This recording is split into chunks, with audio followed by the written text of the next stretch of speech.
स्वर्ग नहीं चाहिए, स्वर्ग नहीं चाहिए। तो तुझे मिल गया स्वर्ग? उस तड़ीपार से पूछो तुझे स्वर्ग मिल गया? तो अमित शाह स्वर्ग जाने का रास्ता बता रहे हैं। उससे कहो तू चला जा साथ में भैया, और अपने उस लड़के को भी ले जा जिसे उसका बीसीआई का वो बना रखा ना, चेयरमैन या जो भी कुछ बना आईसीसी के, और इसको मोदी को भी साथ में ले जा। तुम्हें ही चाहिए स्वर्ग? ये जितने भी स्वर्ग की बात कर रहे हैं इन्हें दे दो स्वर्ग, हमें नहीं चाहिए। जो स्वर्ग है ना जिसमें अप्सराएं मिलती हैं, और नर्क जिसकी बात करते हैं कि कढ़ाई में जलाया जाता है, तेल में जो छौंक लगाया जाता है, पकौड़े तले जाते हैं, उनको दे दो। हमें नहीं चाहिए वो स्वर्ग नर्क, हमें चाहिए इस देश में अधिकार। वो स्वर्ग जाने का रास्ता बता रहे थे जनता को, खासकर बहुजन समाज को, चाहे बाबा साहब को, कि स्वर्ग जाओ। अमित शाह को ये बोलो कि तू संसद से इस्तीफा दे और बैठ के जो है तू नाम जप, भगवान का नाम ले, और जब तुझे स्वर्ग मिल जाए, ये बात तू जब कही हो। दो धेले की इज्जत नहीं है, न इस देश के प्रधानमंत्री की, और न ही इस देश के गृह मंत्री की, और न ही इन सबकी। दो धेले की। ये भगवान, ये धर्म, ये पूजा, ये पाठ, ये स्वर्ग, ये नर्क इस देश के लोगों को मूर्ख बनाने के लिए है।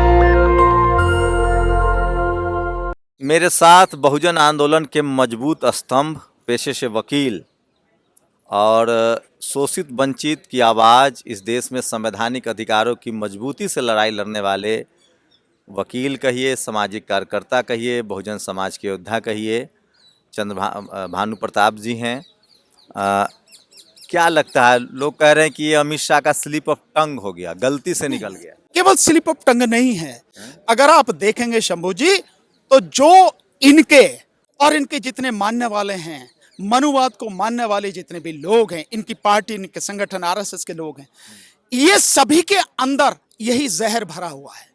वो जहर निकल के बाहर आया, तो जो इनकी नीयत है वो निकल के बाहर आई। उससे समझ में आ रहा है कि हकीकत क्या है। तो इससे ये बात सिद्ध होती है कि ये जितने भी काम कर रहे हैं, बाबा साहब के नाम पर स्मारक बना रहे हैं, बाबा साहब के नाम पर अलग अलग बिल्डिंगें बना रहे हैं, ये जो भी कर रहे हैं वो केवल नौटंकी है, ड्रामा है, लोगों को मूर्ख बनाने के लिए है, गुमराह करने के लिए है, और केवल वो वोटों की राजनीति है, राजनीतिक रूप से सब कुछ कर रहे हैं। हकीकत यही है कि वो न केवल बाबा साहब डॉक्टर अम्बेडकर से, बल्कि इस देश के उस तमाम बहुजन समाज से, देश की महिलाओं से घोर नफरत करते हैं। ये केवल बाबा साहब के प्रति नहीं, इस देश के एससी, एसटी, ओबीसी, माइनॉरिटी और देश की आधी आबादी महिलाओं के प्रति उनकी जो भावना है, जो उनके अंदर जहर है, ये उसका प्रदर्शन है। लेकिन अमित शाह ने एक दिन बाद ही कह दिया कि हम सपने में भी बाबा साहब का अपमान नहीं करते हैं। तब क्यों नहीं मान लेते हैं, वो तो गृह मंत्री हैं। मानने से क्या होता, उसके कहने से क्या होता है? मैं मतलब किसी के कान पे थप्पड़ मार के और ये कहूँ कि यार गलती हो गई, ठीक चलेगा? मैं ऐसे ही काम करता हूँ, क्या दिक्कत है? मैं भी कह दूंगा हाँ भाई ये गलती हो गई, मेरा हाथ था वो घूम के लग गया, ऐसे करें? ये नहीं है। ये जो सब किया गया है, ये सब कुछ जानबूझ के किया गया, और इसके पीछे एक बड़ी घिनौनी साजिश है जो की गई है।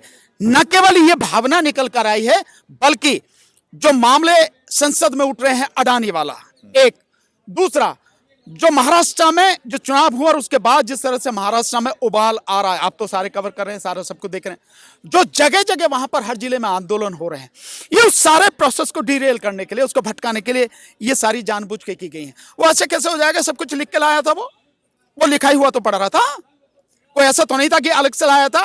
वो पूरी तरह से प्री प्लान था, तैयार होकर आया था, वो तब कुछ सामने आया है।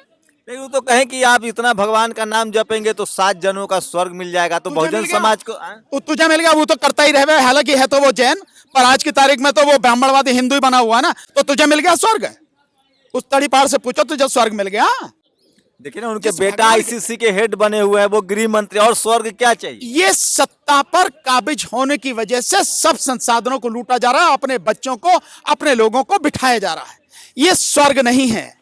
दो धेले की इज्जत नहीं है, न इस देश के प्रधानमंत्री की, और न ही इस देश के गृह मंत्री की, और न ही इन सबकी। दो धेले की। कह रहे हैं कि सब छोटा, वो कह रहे हैं कि भगवान का जाप करो, ये गृह मंत्री, प्रधानमंत्री छोटी चीज है। वो स्वर्ग जाने का रास्ता बता रहे थे जनता को, खासकर बहुजन समाज को, चाहे बाबा साहब को, कि स्वर्ग जाओ। अमित शाह को ये बोलो कि तू संसद से इस्तीफा दे और बैठ के जो है तू नाम जप, भगवान का नाम ले, और जब तुझे स्वर्ग मिल जाए, ये बात तू जब कही हो, जब मिल जाए।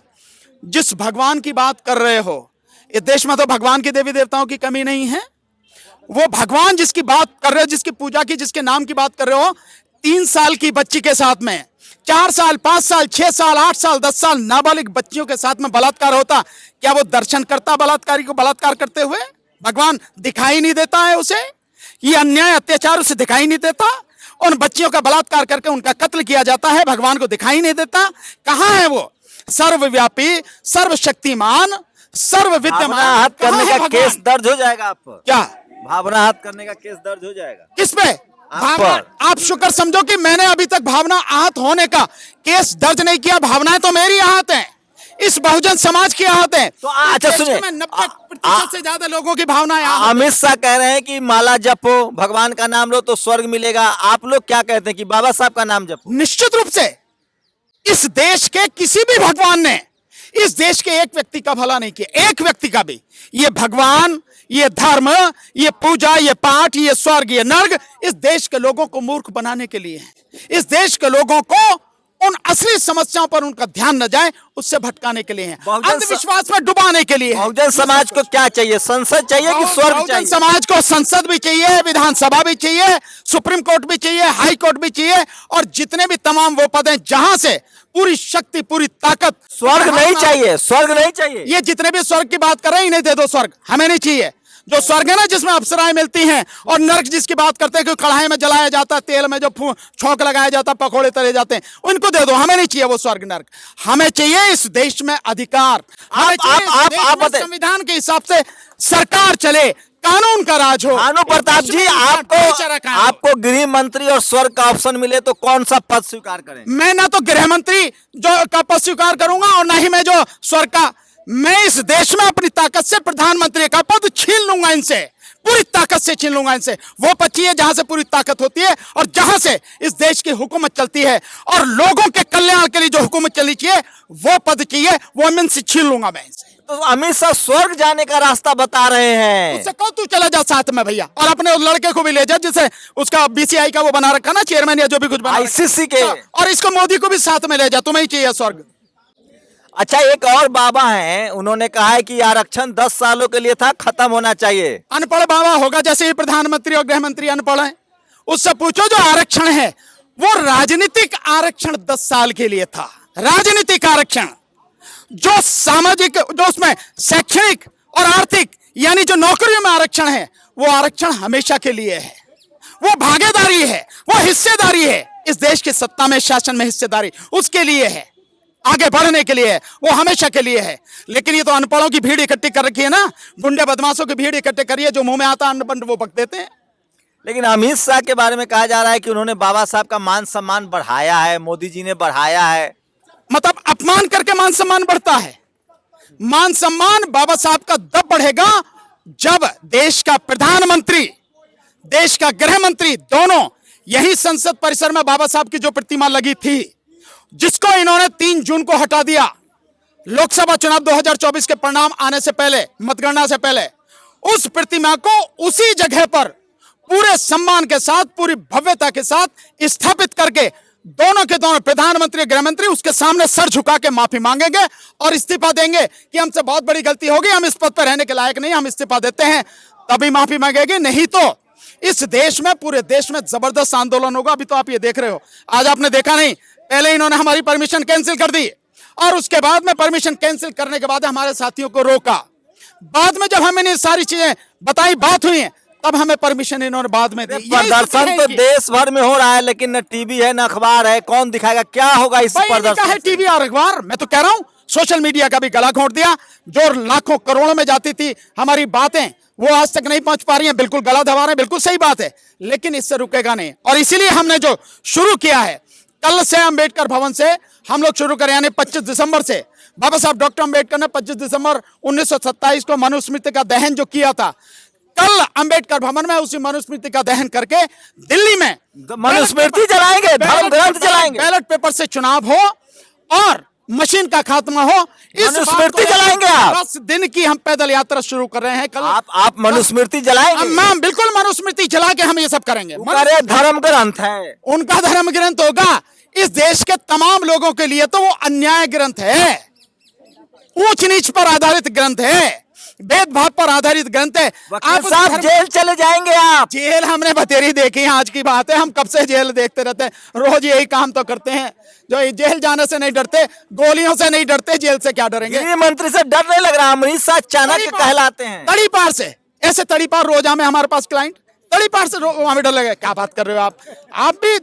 अच्छा, आप गृह मंत्री से क्या चाहते हैं? बहुजन समाज क्या चाहते हैं? मैंने बहुत सिंपल सा है, उनसे यही है, अन्यथा पूरे देश में आंदोलन होगा, माफी तो मांगनी पड़ेगी कि बाबा साहब की प्रतिमा संसद परिसर में जो थी उसे वहीं स्थापित किया जाए, उसी सम्मान और भव्यता के साथ उसके सामने सर झुका के प्रधानमंत्री और गृह मंत्री दोनों माफी मांगे और अपना इस्तीफा दें और कहें हमसे बहुत बड़ी गलती हो गई, बाबा साहब के चरणों में गिरकर हम माफी मांगते हैं, हमें माफ कर दिया जाए और हम अपने पद से इस्तीफा देते हैं क्यों हम इस पद पर रहने के काबिल नहीं हैं।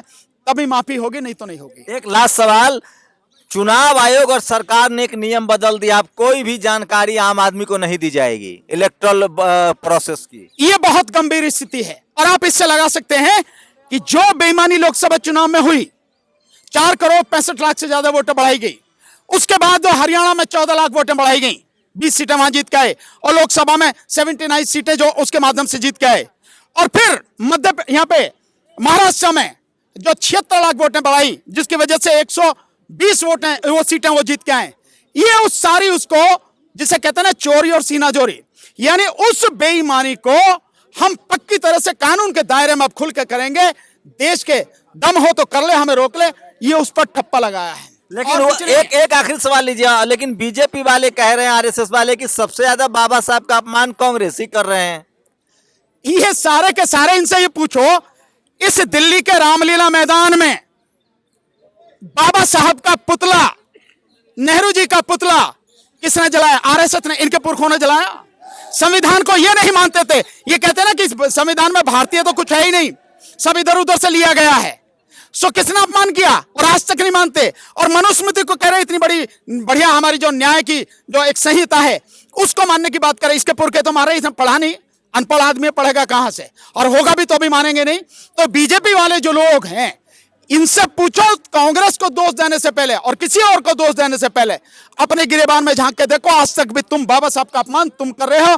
और ये दुस्साहस सत्ता के नशे में चूर होके, अहंकार में चूर होके ये जो अपमान किया है, बाबा साहब डॉक्टर अंबेडकर को मानने वाले, इस देश के संविधान को, लोकतंत्र को मानने वाले लोग इसे बर्दाश्त नहीं करेंगे, माफी मांगनी पड़ेगी। तो सोचिए, आज मैं खुद चाहता था आज की सड़कों पर उतरूं और इस इंटेंसिटी को आप महसूस कीजिए।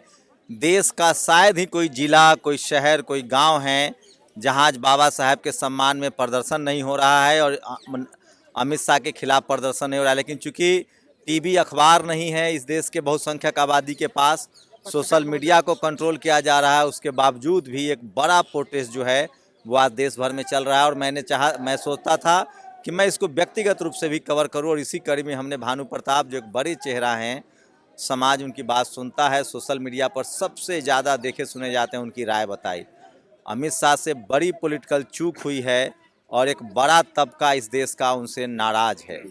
देखते हैं बीजेपी इस डैमेज कंट्रोल को कैसे मैनेज करती है। शंभू कुमार सिंह, नेशनल दस्तक, जंतर मंतर, दिल्ली। नेशनल दस्तक की आपसे गुजारिश है कि अगर इसको बचाना चाहते हैं तो नेशनल दस्तक को सब्सक्राइब करने के लिए रेड कलर के सब्सक्राइब बटन को दबाएं, फिर बेल आइकन की घंटी दबाएं। नेशनल दस्तक को बचाने के लिए बहुत जरूरी है कि हर खबर को शेयर करें, लाइक करें, कमेंट जरूर करें।